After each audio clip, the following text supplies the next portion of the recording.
अब यहाँ पर मैंने कुछ गाइडलाइंस लिखी है to find the asymptotic time complexity of different functions. तो मैं छोटी छोटी स्टेटमेंट्स हैं प्रोग्रामिंग की, उनको एनालाइज कर रहा हूँ कि उनके अकॉर्डिंग नंबर ऑफ स्टेटमेंट्स कितनी एग्जीक्यूट होगी और उससे आप टाइम कॉम्प्लेक्सिटी कैसे निकाल सकते हैं। जैसे कि सबसे पहले मैंने लिया लूप। तो लूपिंग में हमारे पास एक फॉर लूप है। अब ये छोटे छोटे प्रोग्रामिंग कंस्ट्रक्ट्स हैं जिनके अकॉर्डिंग जिनसे I am just simplifying finding the time complexity of a given function. इसके अलावा फिर मैं थोड़े कॉम्प्लिकेटेड भी लूँगा। इसके बाद एक एक करके हम स्टेप बाय स्टेप आगे बढ़ेंगे। पहले कुछ इजी देखेंगे, इजी के बाद फिर हम थोड़ा मीडियम लेवल की प्रॉब्लम्स देखेंगे और फिर उसके बाद हम थोड़ा हार्ड लेवल की प्रॉब्लम्स देखेंगे। सबसे पहले है हमारे पास लूप्स, जैसे कि ये है हमारे पास फॉर लूप। अब इस फॉर लूप में हमारे पास 3 स्टेटमेंट्स आती है, इनिशियलाइजेशन, कंडीशन चेकिंग, इंक्रीमेंटेशन और डिक्रीमेंटेशन, और फिर है हमारी जो स्टेटमेंट हमें एग्जीक्यूट करनी है। अब ध्यान दीजिए, सबसे पहले इस फॉर लूप में हमारे पास इनिशियलाइजेशन स्टेटमेंट। ये इनिशियलाइजेशन स्टेटमेंट कितनी बार एग्जीक्यूट होगी? ये सिर्फ एक बार एग्जीक्यूट होगी। तो ये जो इनिशियलाइजेशन स्टेटमेंट है ये लेगी आपके पास ऑर्डर ऑफ 1 टाइम, क्योंकि ये सिर्फ एक बार एग्जीक्यूट होगी। नेक्स्ट है हमारे पास कंडीशन चेकिंग। अब ये कंडीशन चेकिंग कब से कब तक चलेगी? देखो, आई की वैल्यू हमारे पास इंक्रीज हो रही है हर बार। जब आई की वैल्यू 1 है हम कंडीशन चेक करेंगे, जब आई की वैल्यू 2 है तब भी हम कंडीशन चेक करेंगे, जब आई की वैल्यू 3 है तब भी हम कंडीशन चेक करेंगे, जब आई की वैल्यू n आएगी तब भी हम कंडीशन चेक करेंगे। तो इस केस में ये कंडीशन ट्रू रहेगी n-1 टाइम्स, लेकिन nth टाइम में कंडीशन फेल हो जाएगी। ये जो स्टेटमेंट है ये टोटल n टाइम्स एग्जीक्यूट होगी, n टाइम्स। अब ये वाली स्टेटमेंट कितनी बार एग्जीक्यूट होगी?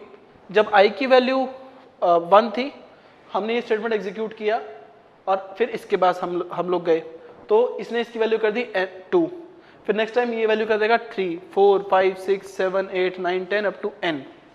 तो ये वाली स्टेटमेंट एग्जीक्यूट होगी total n-1 times, n-1 times.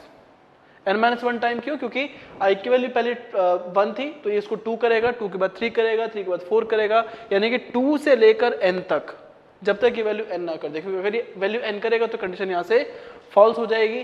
तो ये जो इंक्रीमेंटेशन स्टेटमेंट है ये टोटल आपकी n-1 टाइम्स एग्जीक्यूट होगी। उसके साथ साथ ये जो आपकी स्टेटमेंट है ये वाली, ये स्टेटमेंट कितनी बार एग्जीक्यूट होगी? ये होगी टोटल आपके पास n-1 टाइम्स। क्यों? क्योंकि nth टाइम पर ये जो वैल्यू है ये कंडीशन हमारा लूप फॉल्स हो जाएगा। तो टोटल कितनी स्टेटमेंट्स एग्जीक्यूट हो रही है इस लूप के अंदर? There is 1 plus n plus n-1 plus n-1। Total value कितनी होगी? This is 3n-1। तो अगर आप इसको एक फंक्शन की फॉर्म में रिप्रेजेंट करेंगे तो आप कह सकते हैं fn is equal to 3n-1। और मैं ऑलरेडी आपको बता चुका हूं कि इस फंक्शन को अगर हम एसिम्प्टोटिक नोटेशंस में लिखेंगे तो यह आएगा ऑर्डर ऑफ n। तो इस वाले लूप की जो टाइम कॉम्प्लेक्सिटी है that is order of n। I hope आपको समझ में आ रहा होगा। मैं बहुत ही इजी तरीके से इन चीज़ों को समझाने की कोशिश कर रहा हूँ और अगर आपको समझ में आए तो मुझे ज़रूर बताइएगा। नेक्स्ट है हमारे पास नेस्टेड लूप्स। अब इस केस में हमने एक लूप के अंदर दूसरा लूप लिया हुआ है। इसकी टाइम कॉम्प्लेक्सिटी निकालने के 2 तरीके हैं, यानी कि पहले आप बताइए कि बाहर वाला लूप कितना चलेगा, फिर अंदर वाला लूप कितना चलेगा और बाहर वाले लूप की वजह से अंदर वाला लूप कितनी बार चलेगा। हम दोनों तरीके से इसकी टाइम कॉम्प्लेक्सिटी को समझने की कोशिश करेंगे। अब ध्यान दीजिए, ये वाली जो स्टेटमेंट है अगर सिर्फ हमारे पास बाहर वाला लूप हो तो ये कितनी बार एग्जीक्यूट होगा? ये हमारे पास एक बार एग्जीक्यूट होगा। ये वाली स्टेटमेंट कितनी बार एग्जीक्यूट होगी इस बार? ये वाली स्टेटमेंट होगी हमारे पास n+1 टाइम्स, n+1 टाइम्स। ऐसा क्यों? देखिए, पिछले केस में i is less than n, इस केस में i इज लेस देन और इक्वल टू n। तो यहाँ पर n टाइम्स ये कंडीशन ट्रू रहेगी, लेकिन n+1th टाइम पर यह कंडीशन आपकी फॉल्स हो जाएगी। ये वाली जो स्टेटमेंट है ये कितनी बार एग्जीक्यूट होगी? ये जो स्टेटमेंट है ये एग्जीक्यूट होगी आपके पास n टाइम्स। पहले हमारे पास n-1 टाइम्स हुई थी बिकॉज ऑफ दिस कंडीशन, लेकिन अब ये स्टेटमेंट आपके पास n टाइम्स एग्जीक्यूट होगी। तो लूप जो है ये बाहर वाला लूप चलेगा n टाइम्स, ठीक है, लेकिन अंदर वाली स्टेटमेंट्स को एक एक करके एनालाइज करते हैं। फिर हम लोग एक और तरीके से इसको एनालाइज करेंगे। 2 तरीके से इस फंक्शन में एनालाइज करना बताऊंगा मैं आपको, पहले इजी तरीके से। अब ध्यान दीजिए, ये वाली जो स्टेटमेंट है ये कितनी बार एग्जीक्यूट होगी? ये होगी आपके पास n टाइम्स। ये n टाइम्स क्यों होगी? क्योंकि बाहर वाले लूप की वजह से ये जो लूप है, ये अंदर जो लूप है ये बाहर वाले लूप के अंदर है और बाहर वाला लूप n टाइम्स एग्जीक्यूट होगा, तो ये वाली n टाइम्स स्टेटमेंट चलेगी। ये वाली स्टेटमेंट कितनी बार चलेगी? ये वाली चलेगी n into n plus 1 times. ऐसा क्यों? क्योंकि देखो, अगर हमारे पास बाहर वाला लूप नहीं होता, अगर बाहर वाला लूप नहीं होता तो ये अंदर वाला लूप जो है वो इस स्टेटमेंट को n प्लस 1 टाइम्स एग्जीक्यूट करता। लेकिन बाहर वाले लूप की वजह से ये वाला लूप अपने आप को रिपीट करेगा हर बार, तो बाहर वाले लूप की वजह से ये n into n plus 1 times execute होगी। और ये जो स्टेटमेंट है ये कितनी बार एग्जीक्यूट होगी? ये होगी n इंटू n टाइम्स। और ये स्टेटमेंट कितनी बार चलेगी? ये चलेगी n इंटू n टाइम्स। तो टोटल आपके पास कितनी बार चले फंक्शन के अंदर सभी statements? 1 plus n plus 1 plus n plus n plus n into n plus 1 plus n into n plus n into n। तो इसको टोटल आप लिखेंगे तो ये बच जाएगा हमारे पास, और this is 1 plus 1 that is 2 plus this is n plus n, this is 3n plus ये बन जाएगा हमारे पास n square plus n plus ये बन जाएगा हमारे पास 2 इंटू n स्क्वायर। तो कैलकुलेट करेंगे तो बनेगा हमारे पास 2 plus 4n plus 3n square. आप इसको फंक्शन fn से रिप्रेजेंट करेंगे, तो जब इसकी टाइम कॉम्प्लेक्स निकालेंगे this can be written as order of n square because of the biggest power. तो ये बन जाएगा हमारे पास ऑर्डर ऑफ n स्क्वायर। एक तरीका ये था इसको इवेल्युएट करने का। अब दूसरा तरीका क्या है? ये जो बाहर वाला लूप है इंडिविजुअली, ये बाहर वाला लूप कितनी बार चलेगा? ये बाहर वाला लूप चलेगा टोटल n टाइम्स, ये चलेगा n टाइम्स। और ये जो अंदर वाला लूप है ये इंडिविजुअली कितनी बार चलेगा? ये चलेगा n टाइम्स। लेकिन ये अंदर वाला जो लूप है ये बाहर वाले लूप की वजह से कितनी बार चलेगा? वो चलेगा n इंटू n टाइम्स। तो स्टेटमेंट टोटल आपके पास n इंटू n यानी कि n स्क्वायर टाइम्स ही एग्जीक्यूट होगी। तो ध्यान दीजिए, इस तरह के किसी प्रोग्राम में जो स्टेटमेंट सबसे ज्यादा एक बार एग्जीक्यूट हो रही है वो डिसाइड कर रही है कि यहाँ पर टाइम कॉम्प्लेक्सिटी कितनी होगी। सबसे ज्यादा जो स्टेटमेंट एग्जीक्यूट होगी वो ये होगी, ये होगी और ये होगी, और तीनों जो स्टेटमेंट है ये order of n square time he execute हो रही है। तो इस लूप की जो टाइम कॉम्प्लेक्सिटी है रफली that is order of n square. अब इस केस में जब हमारे पास कॉन्जिक्यूटिव स्टेटमेंट्स है, यानी कि कुछ स्टेटमेंट्स ऐसी हैं जो कि लूप के बाहर है। अब जो पहली स्टेटमेंट है ये आपके पास सिर्फ एक बार एग्जीक्यूट होगी, ये वाली स्टेटमेंट भी आपके पास एक बार एग्जीक्यूट होगी, ये वाली स्टेटमेंट आपके पास n प्लस 1 टाइम्स एग्जीक्यूट होगी, ये वाली स्टेटमेंट्स n टाइम एग्जीक्यूट होगी और ये वाली स्टेटमेंट n टाइम्स एग्जीक्यूट होगी। लेकिन इस वाले केस में ये स्टेटमेंट एक बार होगी, ये वाली n प्लस 1 टाइम्स होगी, ये वाली n टाइम्स एग्जीक्यूट होगी। इस वाले केस में ये वाली स्टेटमेंट n टाइम्स एग्जीक्यूट होगी बिकॉज ऑफ आउटर लूप, ये वाला लूप इस वाले लूप के अंदर है।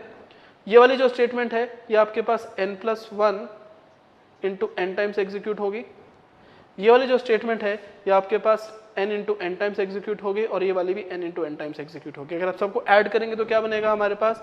ये बनेगा हमारे पास 1 plus 1 plus n plus 1 plus n plus n plus ये बनेगा हमारे पास 1 प्लस n प्लस 1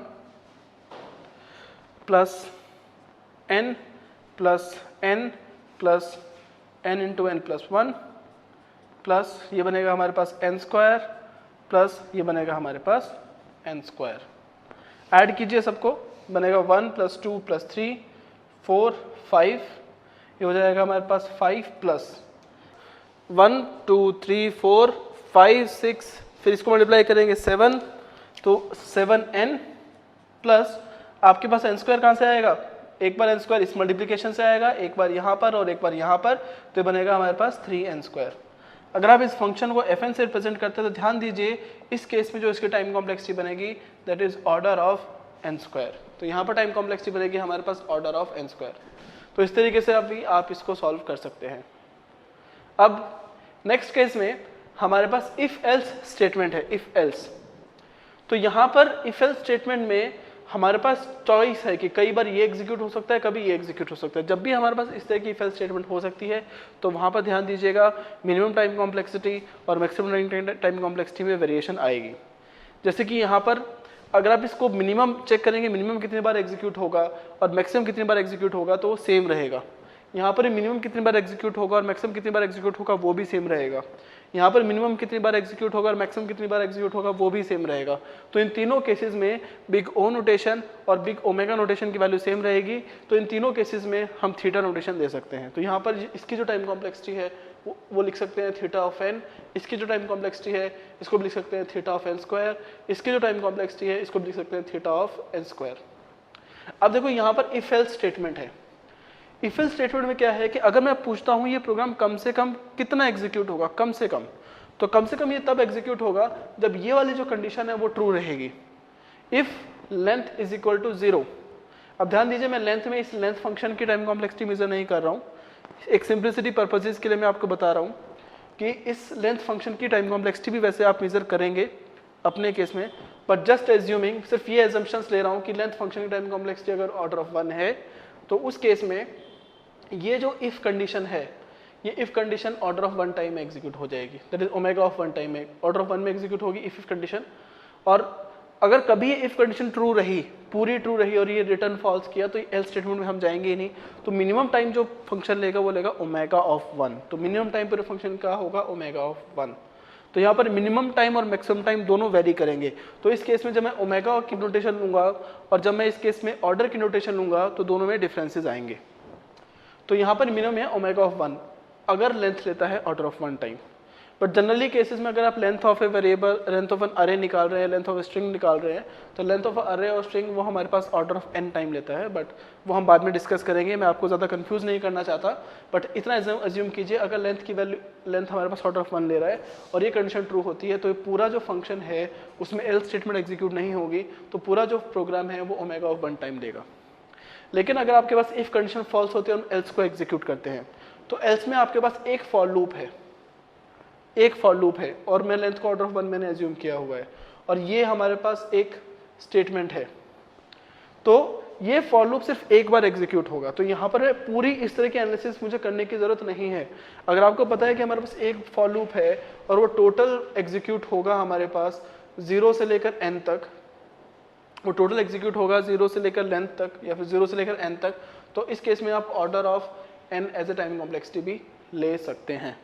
अगर लेंथ यहाँ पर कुछ बड़ी है, लेट अस से लेंथ की वैल्यू k है, तो कितना होगा, ये ऑर्डर ऑफ k यहाँ पर हो जाएगा, क्योंकि यहाँ पर n इक्वल टू 0 से स्टार्ट हुआ और एक कंडीशन 2 रहेगी। अगर लेंथ k है हमारे पास तो कंडीशन 2 रहेगी k-1 टाइम्स तक। तो जब n की वैल्यू k हो जाएगी कंडीशन फॉल्स हो जाएगी। तो ये जो फॉर लूप है ये ऑर्डर ऑफ k टाइम्स तक चलेगा अगर लेंथ की वैल्यू हमारे पास k है। ध्यान दीजिए मैंने यहाँ पर n क्यों नहीं लिखा, क्योंकि यहाँ पर i से हम मेजर कर रहे थे, i जो था वो n तक चल रहा था, लेकिन यहाँ पर जो चल रहा है वो लेंथ तक चल रहा है और लेंथ की वैल्यू मैंने k एज्यूम की है।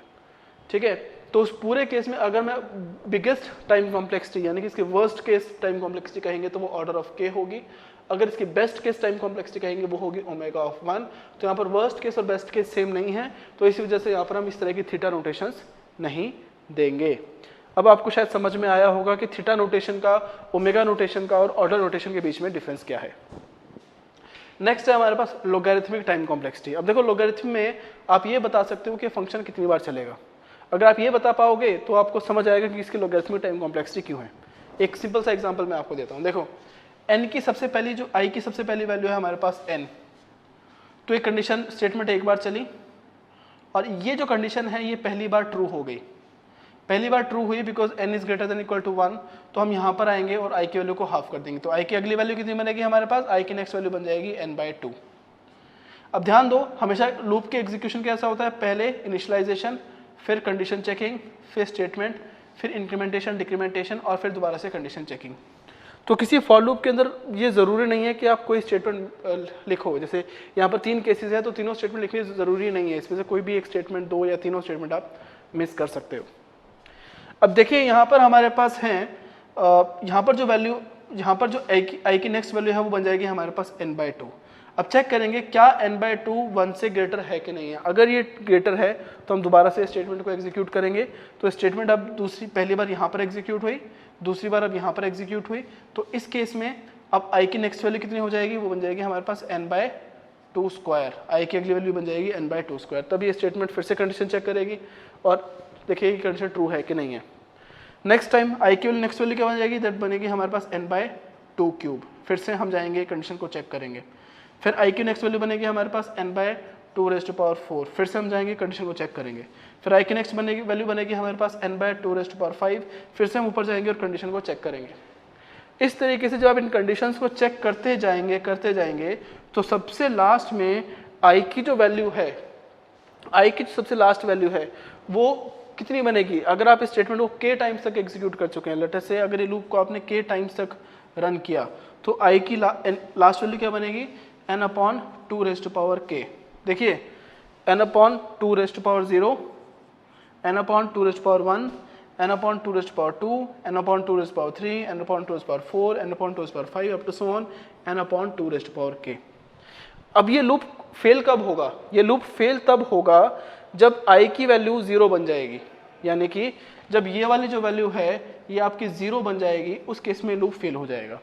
अब ये वैल्यू 0 कब बनेगी, देखो ध्यान दो, अगर मैं लिखता हूं integer i is equal to 5/6, integer i is equal to 5/6, तो ये वैल्यू क्या बनती है हमारे पास, दिस वैल्यू इज 0।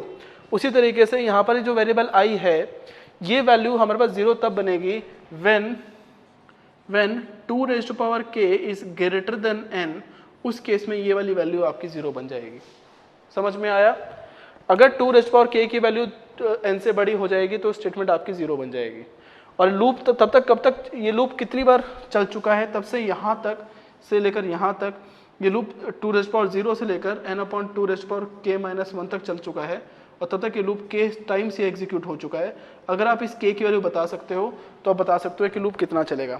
ध्यान दीजिएगा, समझ में नहीं आया तो मैं फिर से इस तरह के एग्जांपल्स लूंगा, काफ़ी सारे लूंगा, तो समझ में आए तो ठीक है, नहीं आए तब भी ठीक है, लेकिन आप अभी समझने की कोशिश कीजिए। When 2⁴k is greater then n, तो यहाँ पर k की वैल्यू क्या होगी, k की वैल्यू के लिए आप इस स्टेटमेंट को सॉल्व कीजिए, take logarithm on both the sides, तो ये बनेगा हमारे पास log 2⁴k should be greater than log n। अगर जो लॉगरिथम हमने लिया है दोनों साइड पे उसका अगर हम बेस 2 एज्यूम करते हैं तो ये क्या बन जाएगा कि यहाँ पर मल्टीप्लाई होगा तो बन जाएगा k log 2 base 2 should be greater than log n base 2, और log 2 बेस 2 यानी कि जो लॉगरिथमिक की प्रॉपर्टी है log k with base k, ये लॉगरिथमिक की प्रॉपर्टी की वैल्यू होती है हमारे पास 1, तो वैल्यू हो जाएगी k should be greater than log n, k should be greater than log n base 2, यानी कि ये जो लूप है ये k टाइम चलेगा और k की वैल्यू कितनी होगी हमारे पास log n। तो ये जो एंटायर लूप है इस केस में, ये लूप यहाँ पर n टाइम्स एग्जीक्यूट नहीं हो रहा है, ये लूप यहाँ पर सिर्फ log n टाइम्स ही एग्जीक्यूट हो रहा है। अगर ये loop maximum log n times execute हो रहा है तो इस लूप की जो टाइम कॉम्प्लेक्सिटी है वो बनेगी order of log n, order of log n, ठीक है। तो ये चीज़ें आपको पता होनी चाहिए, करेक्ट।